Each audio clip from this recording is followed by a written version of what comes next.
I'd like to start this video with a gentle reminder that every end-of-life journey is unique. While there are common experiences that many people go through in their final hours, the process of dying is deeply personal. You might be here searching for some clarity about the subtle signs your elderly loved one could exhibit when death is near. Maybe you're caring for a parent, a grandparent, a spouse, or someone else who has been given limited time to live, and you find yourself facing uncertainty about how you can ease their transition. You could also be a friend or a volunteer, simply trying to understand and provide comfort. Whatever your situation, I hope this script can ease some of your worries and give you some tools to be an empathetic and calm presence by their side. Professionals from palliative care to hospice nurses consistently stress that watching for these subtle signs can help family members and caregivers know when to offer increased emotional support or coordinate with healthcare teams for better pain management. While it's impossible to predict the exact moment of passing, a deeper understanding of the journey can reduce some of the confusion and anxiety that often arise. From changes in breathing patterns to shifts in consciousness, these signs can be meaningful indicators that the physical body is gently winding down. As you watch through, please remember that no single experience is guaranteed, and not every person shows all these signs. Some signs appear and disappear without explanation. Others may linger for only a few hours. In this video, I'll share perspectives from families who have lived through these moments, as well as insights from healthcare professionals who have walked side by side with patients in their last days. I've drawn upon data from reputable organizations like the National Institute on Aging, along with published studies in palliative medicine. The goal is to present information not as a strict checklist, but as a gentle guide to help you identify possible clues in an often mysterious process. It can be emotionally challenging to speak about death. We're going to do our best to approach it with respect, clarity, and compassion for our loved ones, and for you, too. Now let's dive into 7 signs that can appear in the final hours before death. Along the way, I'll weave in stories from people who have been in this situation, as well as a few comments from hospice workers and nurses who have spent years comforting patients at the end of life. My hope is that these experiences can provide solace, reassurance, and a sense that even in these difficult moments, there can be understanding and a collective closeness in our universal human experience. Subtle changes in breathing and respiratory patterns. One of the earliest signs that many caregivers and nurses mention is a shift in the way your loved one is breathing. It might become irregular, with long pauses between breaths, sometimes referred to as Cheney-Stokes respiration. This pattern might seem alarming when you first notice it, because the pauses can grow longer and the breaths can become shallower. Though this can be unnerving, hospice nurses often suggest that these changes in breathing are part of the body's natural process of slowing down. Dr. Barbara Carnes, a hospice pioneer, has written about how the respiratory center in the brain is gradually switching off. She compares it to a mechanical system that no longer needs to run at full capacity, so it begins to power down in increments. A retired hospice nurse named Paula once shared that, in her 30 years of caring for end-of-life patients, she noticed that as death nears, sometimes the patient's breathing would slow for a full 20 or 30 seconds, followed by what seemed like a gasping breath. Families would frequently panic, thinking their loved one was choking or in distress. According to Paula, in most cases, the person was not conscious of this change. The nurse would often gently place her hand on the patient's arm or shoulder, speaking softly, just to comfort anyone who might be nearby and worried. She emphasized that these irregular breaths, though they appear dramatic, are generally not uncomfortable for the person who is transitioning. Studies in palliative care journals also indicate that while these breathing patterns can be startling to observe, they're considered a normal part of the end-of-life process. 2. Gradual withdrawal, reduced awareness, and increased sleep. Another sign that families frequently notice is an overall withdrawal from daily engagement. Your loved one may seem to be sleeping more, talking less, and not responding as readily to social cues. Maybe they used to light up when you walked in the room, but now it's just a faint flutter of the eyes before they slip back into a restful or drowsy state. This kind of withdrawal can be hard for family members who feel a sense of loss when the person they cherish becomes less communicative. According to the National Institute on Aging, increased sleep and reduced awareness are often part of the body's natural winding down process. The metabolism slows, energy requirements drop, and it's normal for a person close to death to have less energy to devote to conversation or even to eating and drinking. Some palliative care physicians explain that this stage is the body's gentle way of conserving what little energy remains, often redirecting it to vital functions. I spoke with a woman named Lydia who recounted her final days with her grandmother. Lydia's grandmother, who had been very chatty throughout her life, became quieter and more introspective in her last 48 hours. At first, Lydia feared something was wrong. She worried that her grandmother was deeply sad or in pain. But after consulting with the hospice team, she found out that this behavior was a recognized pattern. Lydia's grandmother wasn't necessarily upset. She had simply entered a calmer phase where she preferred to rest and reflect inwardly, and she was less compelled to share outward conversation.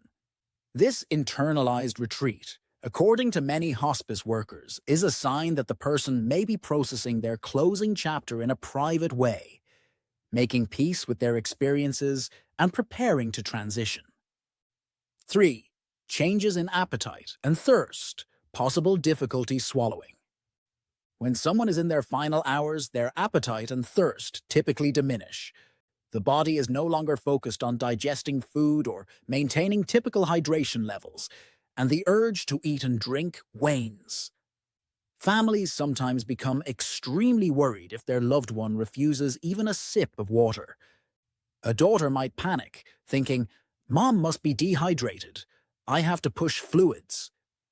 But palliative specialists emphasize that forceful attempts to feed or hydrate someone who is near death can create discomfort, especially if swallowing has become difficult. There was a study published in the Journal of Palliative Medicine that looked at how artificial hydration affected end-of-life patients. The consensus was that routine forced feeding or aggressive hydration did not necessarily prolong life or enhance comfort in the final hours. In some cases, it even added to the person's discomfort by causing fluid overload or breathing issues. Many hospice care teams advocate a more comfort-focused approach, offering ice chips or damp swabs to ease a dry mouth, rather than pushing large quantities of fluids that the body can no longer properly manage. A caregiver I interviewed named Jordan recalled how her father, in his final days, barely took in any food. She was grief-stricken, interpreting it as a sign he was giving up on life. But she received reassuring guidance. The hospice nurse explained that the body's shutting down of hunger signals is a natural process, not a reflection of a person's will to live.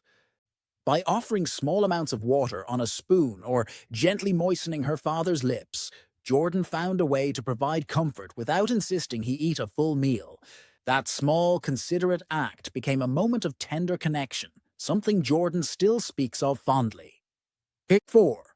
Lowered body temperature, cool extremities, and possible skin changes.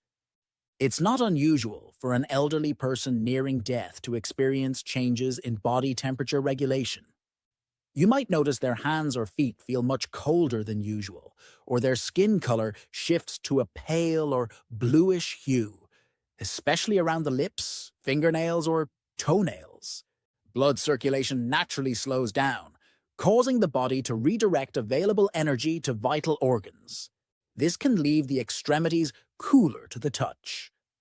A relative of mine who worked in a nursing home for many years used to share that in the last day or so, many residents' hands and feet would appear mottled, or patches of discoloration would appear on the legs.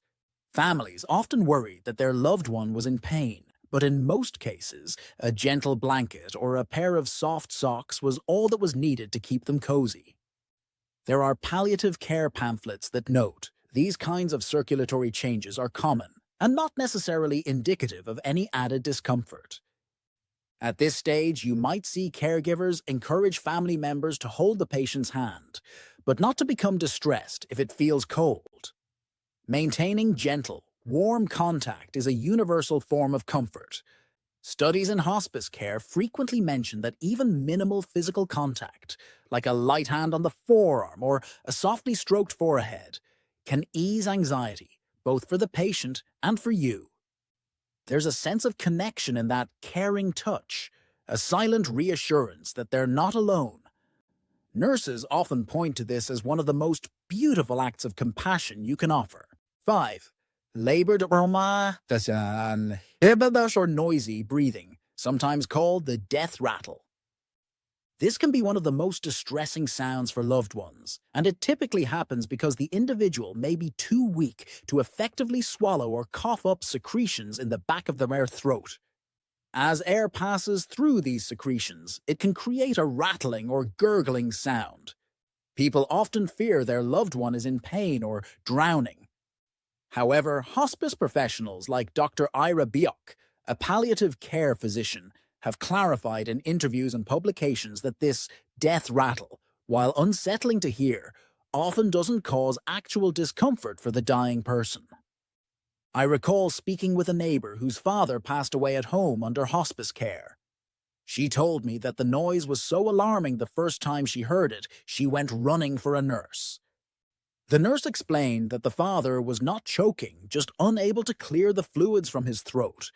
Some families use small suction machines to reduce the gurgling, or they ask nurses to gently reposition the patient so that secretions can drain more easily. Elevating the head can also lessen the noise. Still, it's an audible reminder that the body is struggling to perform normal functions, and many find it emotionally challenging. There was a 2013 article in the American Journal of Nursing that addressed the death rattle and suggested supportive care measures. Nurses would reassure family members by explaining that labored or noisy breathing is more stressful for those witnessing it than for the person experiencing it, especially if the person is in a reduced state of consciousness. Medications like anticholinergics are sometimes used to help dry up excessive secretions if they are causing significant discomfort, but not all situations call for medication. Compassionate reassurance and gentle repositioning often prove very effective. 6. Sudden surges of clarity or energy, the rally phenomenon.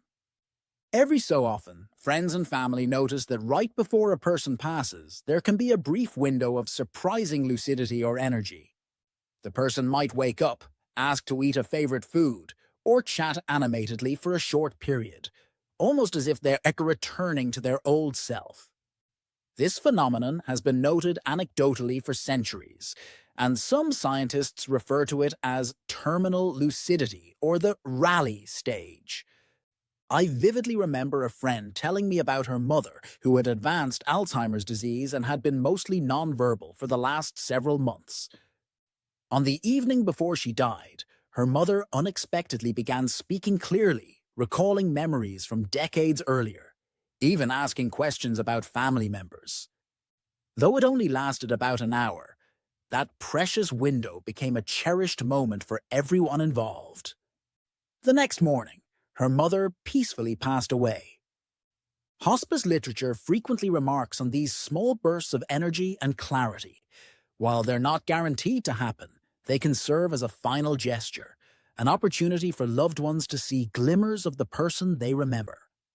Dr. Michael Barbato, an Australian palliative care physician, explored these rallies in a series of case reports, suggesting that while the physiological mechanism behind terminal lucidity isn't fully understood, it's a documented occurrence that many end-of-life caregivers have witnessed. Some think it might be a surge of certain hormones or neurotransmitters, while others see it as a spiritual event. No matter the explanation, it can be a bittersweet gift for family members who have yearned for one last conversation or moment of recognition. 7. Restlessness, agitation, or moments of apparent confusion. As counterintuitive as it may seem, another subtle sign of approaching death can be a surge in restlessness or agitation.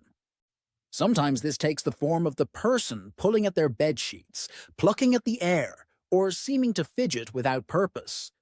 Other times, it's a mental agitation where your loved one might appear confused about where they are or what time it is.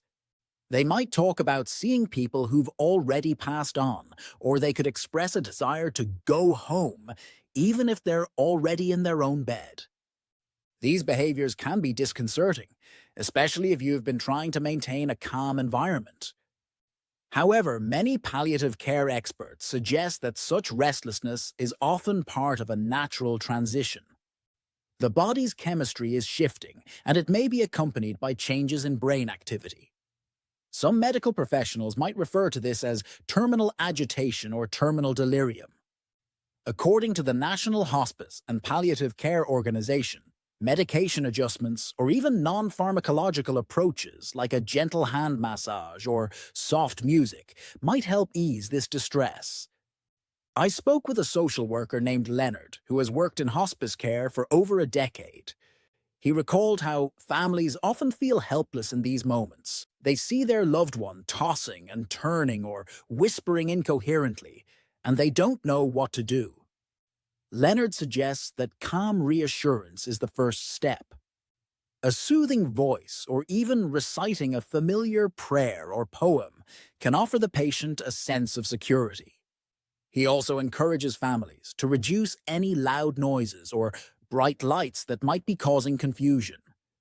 In many cases, the agitation passes as the person slips deeper into unconsciousness. It can be daunting to stand by someone's bedside and watch these subtle signs unfold. You may feel a cocktail of emotions: heartbreak that the end is so near, relief that their suffering might be over soon, and perhaps uncertainty about whether you're doing everything you possibly can. Remember that these 7 signs are not a strict progression that every individual will experience in the same sequence or intensity. Some people slip away peacefully with minimal visible changes. Others might display a few of these signs for days before finally taking their last breath. A hospice chaplain named Marjorie once told me that death can be as distinct and personal as birth. No two experiences are exactly alike, and much like how a newborn takes its first breaths in its own time, a person at the end of life might take their final breath in a way that aligns with their own story. The best thing family members can do is remain present, offer gentle touch if it's welcomed, speak words of comfort, and reach out to healthcare professionals if there are symptoms like pain or agitation that can be addressed. Studies on end-of-life care often highlight the importance of emotional support for both patient and caregiver. Organizations such as the National Institute on Aging and the World Health Organization stress comprehensive palliative care that includes not only physical symptom management, but also psychological and spiritual support. Many family members later express gratitude for having hospice or palliative care teams available to address concerns. Accessing these resources can help you feel less alone and more confident about providing the love and reassurance your elderly loved one needs. I want to take a moment to share a few comments from people who've sat at the bedside during the final hours of a loved one's life. A son named Martin spoke about the overwhelming peace he felt when his mother's breathing slowed to a gentle rhythm. Despite his sorrow, he realized that she was no longer fighting. He held her hand and told her it was okay to let go. Martin says that moment changed his perspective on death. He saw it not as an enemy, but as the body and soul's natural transition. In another case, a wife named Carol described how she spent an entire night reading passages from her husband's favorite book.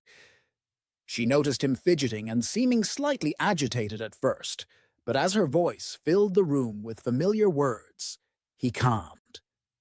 She saw his breathing pattern become more regular. While she could tell he wasn't fully conscious, she felt certain that he recognized the sound of the book he once loved. When the morning light came, his breathing grew shallow, and within an hour, he was gone. Carol found comfort in the knowledge that she had provided him a final taste of something he had enjoyed in life. Nurses like Paula and social workers like Leonard, whose insights I've mentioned before, often describe a sense of profound honor in being present for someone's final hours. They talk about the hush in the room when the last breath is taken and the intimacy of that departure. It is often said that in those moments, the boundary between life and death feels both delicate and deeply meaningful. If you're in this position right now, caring for or sitting with someone in their final moments, my heart goes out to you. It's not an easy path to walk, but your presence can be one of the greatest gifts you offer your loved one. By simply being there, whether they respond to you or not, you're helping them feel that they are not alone. Recognizing these subtle signs doesn't mean you're supposed to do everything perfectly. There's no perfect way to say goodbye or to ease every discomfort. But awareness can guide you in making them more comfortable, alerting medical professionals when necessary, and understanding the changes you're witnessing. A gentle piece of advice from many who've walked this road.